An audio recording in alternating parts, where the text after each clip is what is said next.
Hello students, कैसे हैं आप लोग। I am Ankit Kumar Ludhiya, your chemistry teacher. बेटा, आज जो हम टॉपिक डिस्कस करने वाले हैं वो टॉपिक्स कौन से हैं।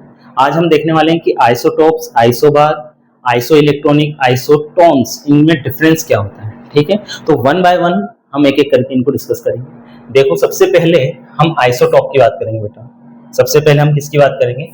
सबसे पहले हम बात करेंगे आइसोटॉप्स।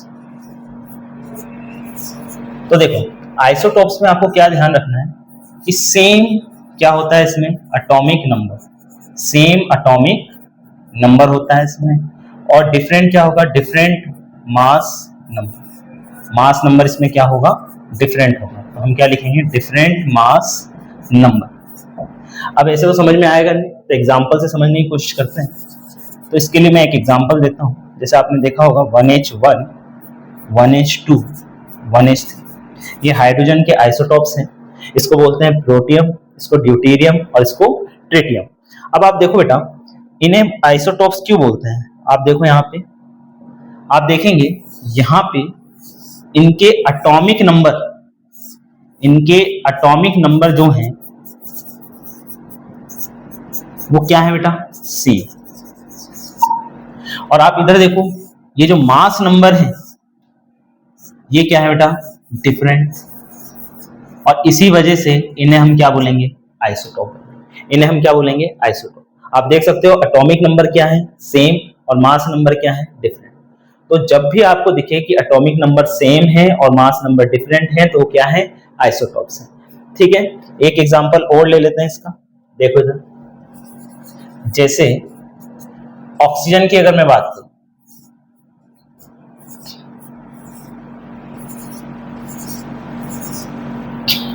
तो यहां इस केस में भी आप देख सकते हो बेटा कि यहां पे एटॉमिक नंबर क्या है? सेम। और मास नंबर क्या दिख रहे हैं आपको? डिफरेंट। तो ये भी क्या है? आइसोटॉप्स। ठीक है, तो ये भी क्या है? आइसोटॉप्स। चलो, अब नेक्स्ट हमारा क्या आएगा? नेक्स्ट आएगा हमारा आइसोबार। नेक्स्ट क्या है? आइसोबार। तो बेटा, आइसोबार में आपको क्या ध्यान रखना है? इसमें डिफरेंट क्या होगा? Atomic number. Different atomic number. और सेम क्या होगा? Same mass number. ठीक है, देखो एक एग्जांपल देखो इसका। जैसे कार्बन और नाइट्रोजन का हम यहाँ एक एग्जांपल ले रहे हैं।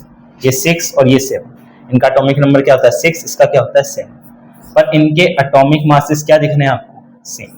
तो देखो यहाँ पे मास नंबर क्या दिखेगा बेटा आपको? सेम। ये दो देखो, आप यहाँ पे भी 14 है और यहाँ पे भी 14। तो मास नंबर क्या है यहाँ पर? Same mass number. पर एटॉमिक नंबर आपको यहाँ पे क्या दिखेगा? डिफरेंट। ठीक है, तो हमेशा ध्यान रखना, आइसोबार में क्या होता है कि डिफरेंट तो क्या होंगे? Atomic number. और मास नंबर क्या होगा बेटा? सेम होगा। और इसी को हम क्या बोलते हैं? आइसोबार। नेक्स्ट हम बात करते हैं, तो नेक्स्ट हम बात करते हैं आइसोबार के बाद आइसोटोन। इसकी बात करेंगे? आइसोटोन्स। देखो, आइसोटोन में क्या होता है बेटा, आपको क्या ध्यान रखना है कि आइसोटोन्स वो होते हैं जिनमें सेम नंबर ऑफ क्या हो? Neutrons. Same number of neutrons. अगर सेम नंबर ऑफ न्यूट्रॉन्स आपको दिख जाए तो आप क्या बोलोगे कि वो एक दूसरे के क्या होंगे? आइसोटोन्स होंगे। जैसे एग्जांपल देखो, एग्जांपल की बात करते हैं। जैसे कार्बन और ये नाइट्रोजन, ये कार्बन का दूसरा एक आइसोटोप है। नाइट्रोजन की अगर हम बात करें तो 740। अब यहाँ पे हमें इन दोनों पे ये देखना है कि क्या ये एक दूसरे के आइसोटोन्स है क्या। तो देखने के लिए हमें क्या चेक करना पड़ेगा? Number of neutrons. कैसे चेक करेंगे? न्यूट्रॉन्स आप कैसे निकालते हो? A minus Z. ए क्या होता है यहाँ पे? Mass number. जेड क्या होता है? Atomic number. देखो, सबसे पहले कार्बन की अगर मैं बात करूं, कार्बन के अंदर अगर न्यूट्रॉन निकालूं तो क्या हो जाएगा? 13 माइनस 6। कितना आया बेटा? 13 माइनस 6 करने पे 7। इसी तरह से अगर नाइट्रोजन के अंदर न्यूट्रॉन निकालोगे तो कैसा कितना आ जाएगा? 7। देखो, तो कार्बन के अंदर भी नंबर ऑफ न्यूट्रॉन सेम है और नाइट्रोजन के अंदर भी नंबर ऑफ न्यूट्रॉन सेम है। तो ये दोनों एक दूसरे के क्या हो गए? आइसोटोन्स। आई होप आपको क्लियर हो रहा होगा, एक बार वापस से सुन लो। तो आइसोटोन्स में हमें क्या देखना होता है? Same number of neutrons. आप देख सकते हो बेटा, जैसे हमने नंबर ऑफ न्यूट्रॉन्स निकाला A माइनस जेड करके, तो कार्बन और नाइट्रोजन दोनों में ही 7 न्यूट्रॉन्स थे। दोनों में ही नंबर ऑफ न्यूट्रॉन सेम है, इसलिए आप इनको क्या बोलोगे? आइसोटोन्स। ठीक है, इसके बाद हम बात करते हैं हमारे नेक्स्ट टॉपिक की, जो कि है आइसो इलेक्ट्रॉनिक। आइसो इलेक्ट्रॉनिक, देखो बेटा आइसो इलेक्ट्रॉनिक कैसे पहचानोगे आप? सिंपल सा है, वर्ड में ही लिख रहा है इलेक्ट्रॉन, तो नंबर ऑफ इलेक्ट्रॉन्स क्या होने चाहिए? नंबर ऑफ इलेक्ट्रॉन्स क्या होने चाहिए बेटा? सेम होने चाहिए। अगर नंबर ऑफ इलेक्ट्रॉन सेम है तो वो क्या होंगे? Iso electronic. एक एग्जांपल से समझते हैं, जैसे क्लोरीन, आर्गन, पोटेशियम और कैल्शियम, ये आपने इन एलिमेंट्स के बारे में आप पहले से जानते हो। अब अगर आपसे पूछे कोई कि इस पर्टिकुलर एग्जांपल के अंदर या इस पर्टिकुलर क्वेश्चन के अंदर क्या ये एक दूसरे के आइसो इलेक्ट्रॉनिक है क्या आइसो इलेक्ट्रॉनिक का मतलब क्या होता है? Number of electrons same. तो अब आपको इनमें क्या चेक करना है? Number of electrons. कैसे चेक करेंगे बेटा?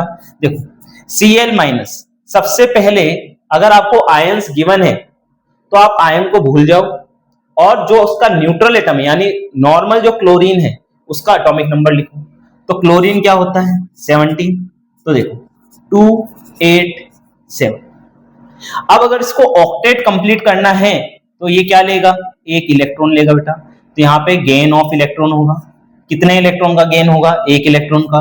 तो अब जो न्यू इलेक्ट्रॉनिक कॉन्फ़िगरेशन बनेगा वो क्या होगा? 2, 8, 8। तो टोटल नंबर ऑफ इलेक्ट्रॉन्स कितने हो गए? 18। किसमें? Cl माइनस, है ना, क्योंकि इलेक्ट्रॉन लेने पर ही तो ये जो Cl है किसमें कन्वर्ट होगा? Cl minus. ठीक है, ये तो नॉर्मल न्यूट्रल क्लोरीन का क्या है? Electronic configuration. पर जैसे ही ऑक्टेट कंप्लीट करने के लिए एक इलेक्ट्रॉन लेगा तो अब इसका इलेक्ट्रॉनिक कॉन्फ़िगरेशन चेंज हो जाएगा और नंबर ऑफ इलेक्ट्रॉन्स क्या हो जाएंगे? 18। तो ये हमने बात की क्लोरीन की। आर्गन के अंदर देखो, आर्गन का एटॉमिक नंबर होता है बेटा 18।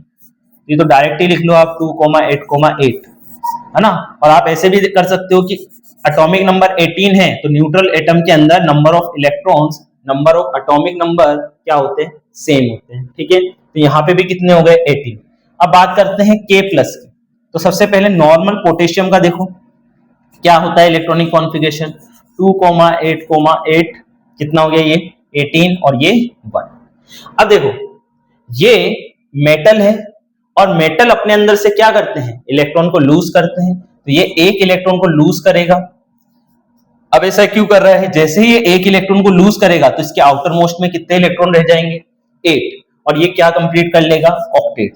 तो देखो जैसे ही ये एक इलेक्ट्रॉन डोनेट करेगा, जैसे ही एक इलेक्ट्रॉन लूज करेगा तो अब इलेक्ट्रॉनिक कॉन्फ़िगरेशन क्या बन जाएगा? 2, 8, 8, जो कि क्या होता है? K plus. और टोटल नंबर ऑफ इलेक्ट्रॉन्स कितने हो गए? 18। इसी तरह से कैल्शियम की बात करते हैं। कैल्शियम की बात करते हैं Ca2 प्लस। तो देखो न्यूट्रल एटम जो होता है Ca का, उसका इलेक्ट्रॉनिक कॉन्फ़िगरेशन 2, 8, 8, 2। अब अगर इसको ऑक्टेट कंप्लीट करना है तो ये दो इलेक्ट्रॉन इसको क्या करने पड़ेंगे? लूज करने पड़ेंगे। जैसे ये दो इलेक्ट्रॉन को लूज करेगा तो अब इलेक्ट्रॉनिक कॉन्फ़िगरेशन क्या बन जाएगा? 2, 8, 8, यानी कितने इलेक्ट्रॉन? 18 इलेक्ट्रॉन।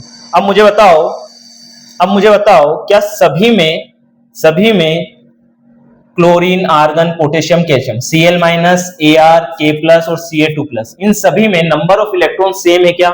सभी में 18 इलेक्ट्रॉन्स हो रहे हैं। सभी में कितने हो रहे हैं बेटा? 18 इलेक्ट्रॉन्स हो रहे हैं। तो हम क्या बोलेंगे कि Cl minus, argon, K plus और Ca2 प्लस ये सभी एक दूसरे के क्या है? Iso electron. आई होप बेटा आप लोगों को ये टॉपिक बहुत ही अच्छे से क्लियर हो गया होगा।